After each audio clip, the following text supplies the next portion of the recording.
आज आपण बनवतोय लाल मिरचीची सुकं खोबरं घालून चटणी। आपण आता याच्यामध्ये धने 1 चमच धने घेतले। आता याच्यामध्ये 1 चमच बडीशोप आणि 1 चमच तीळ हे सगळे करून भाजून घेऊया चांगले।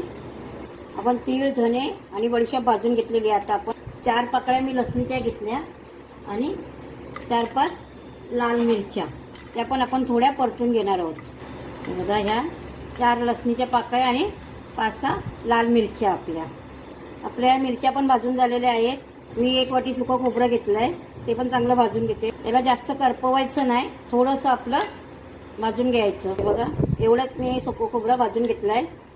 लाल मिरचीची चटणी चपाती भाकरी बरं खाऊ शकतो आपण। आता याचं आपण हे सगळं वाटण भाजून घेतलेलं आहे ते मिक्सरच्या भांड्यामध्ये काढून घेतलंय। त्याच्यामध्ये थोडीशी चिंच घालते आणि मीठ घालते। आता हे चांगलं आपण बारीक वाटून घेणार आहोत। याला पाणी नाही घालायचं आहे, थोडंसं तेल 1 चमच घातलात तरी चालेल। मी 1 चमच तेल घालणार आहे। ही बघा आपण लाल मिरचीची चटणी भाकरी बरोबर चपाती बरोबर तुम्ही खाऊ शकतात।